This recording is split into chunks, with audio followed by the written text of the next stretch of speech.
Vi er jo et bolag, som sysler med postproduktionen inden filmbranchen. Og det vi fremst sysler med er, hvad skal man sige, den sidste delen af efterproduktionen, inden filmen kommer på bio. Og det betyder, at det vi holder på med er at skal man sige, færdigkorrigere, at få filmen at se ud, som den ser ud på bio. For at når filmen er færdigklippet og sådan, så er, hvad skal man sige, færgebalance og hele stemningen i filmen indtil præcis som den skal være.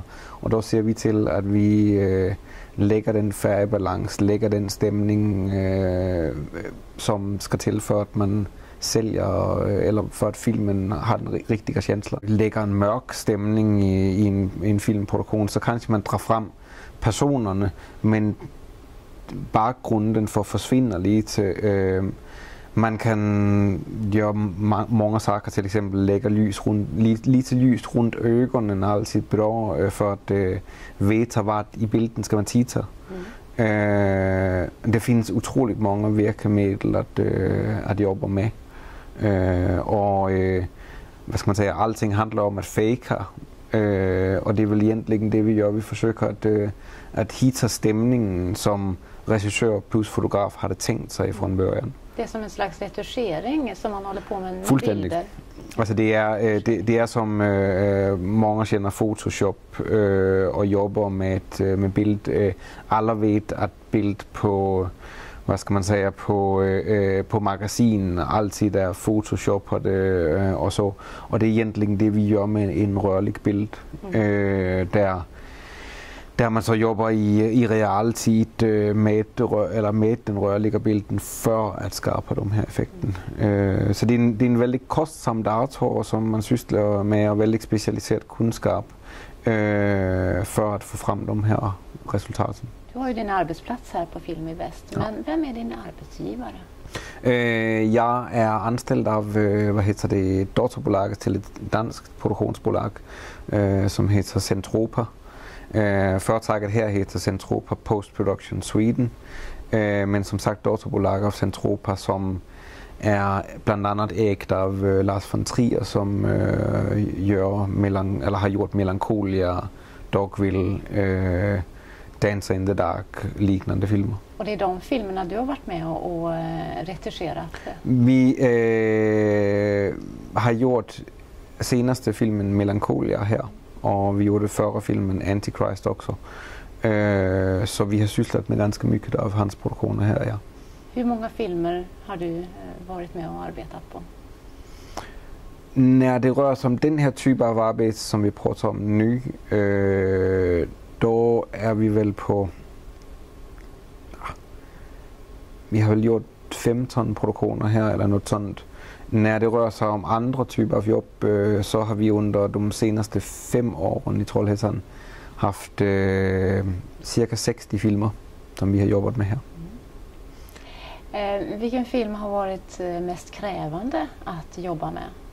Jag skulle säga, alltså förutom Antichrist som jag kom ifrån, så tror jag att hans nästa film Melancholia och sen Susanne Biers Hämnden, som vann Oscaren för bästa utländska filmen, tror jag nog är de produktioner vi har spenderat mest tid på, fordi det har varit små grejer. I Hämnden fanns det et litet sandkorn i toppen av bilden, som vi fick ta bort i nästan genom hela filmen. I varje klipp fanns det der. Og det var en uerhørt jobbig proces, eller det fanns i ganske mange. Hade det funnits der hele tiden, så hade det været enkelt, så kunne man have jobbet med det, men filmen klipps jo, og man har anvendt 2 kameraer. Det ene har det eneste problem, det andre har det. Så man klipper hele tiden frem og tilbage mellem det her. Men var det der lilla sandkornet synligt for tittaren? For den som... Det var synligt for titteren, og derfor så fik vi at tage bort det. Eller rettere sig her. For det er synligt for os. Jeg tror jo, at de fleste har det nok aldrig set, at det fanns der. For at om det findes i, hvad skal man sige, længst ude i hørnet, og man har uppmärksamheten her, då ser man jo inte vad som händer. Men för vi som sysslar med bilden, då är det ju hela bilden, alltså det, som ska vara rätt. Och det är klart att det läggs ut oerhört mycket pengar på filmproduktion. Ja. Som den här Antichrist eller Melancholia. Har du någon uppfattning om hur mycket en sån film kostar att ta fram? Ja, faktiskt rena gissningar. På Antichrist, där tror jag vi hamnar i något sådan 50-60 miljoner eller någonting sånt. Hämnden är nog lite billigare.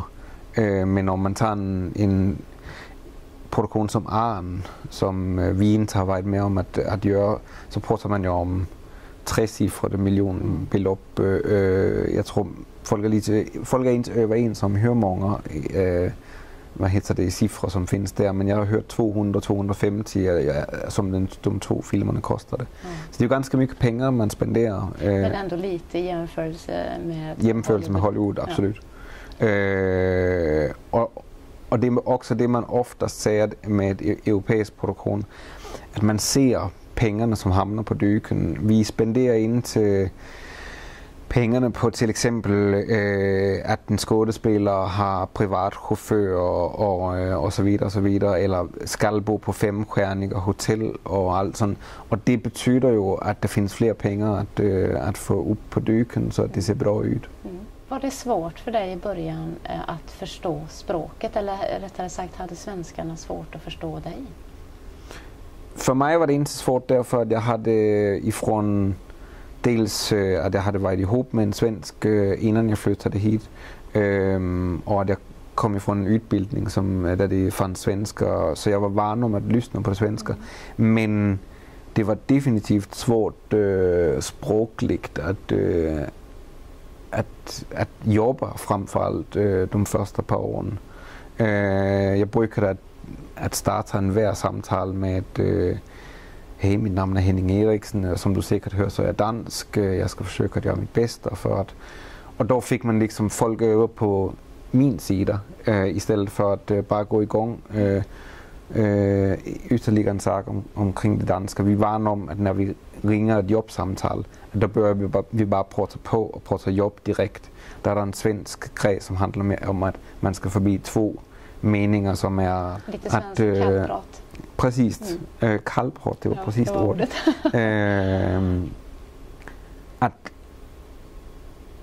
Att komma igenom den process lärde mig, tror jag, en ödmjukhet i förhållande till att det var nödvändigt att lära sig språket. Och många som jag träffar nu tycker väl att du pratar inte svenska. Och till det kan jag bara säga, då ska du lyssna på min danska i så fall.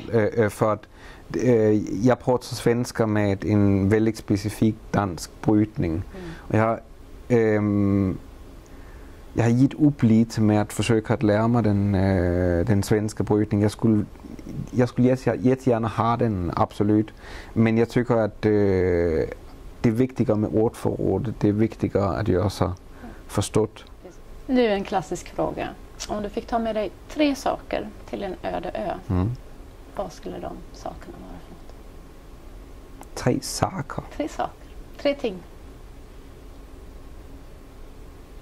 Oj.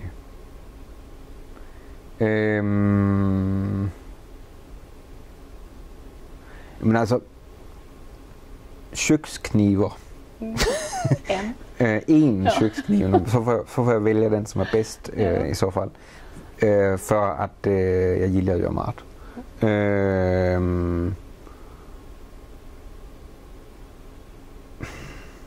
Jag skulle nästan till att säga korkskruv också, men det finns inga vin på ön. Men det låter som en bra ö nu.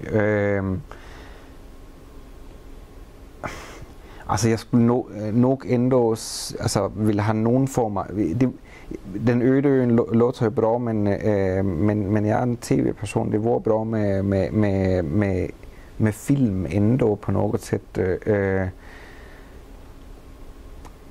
DVD-spelare alltså? Ja, precis. Om den öde ön var tillräckligt stor, så skulle jag vilja ha en cykel med mig. Cykel också?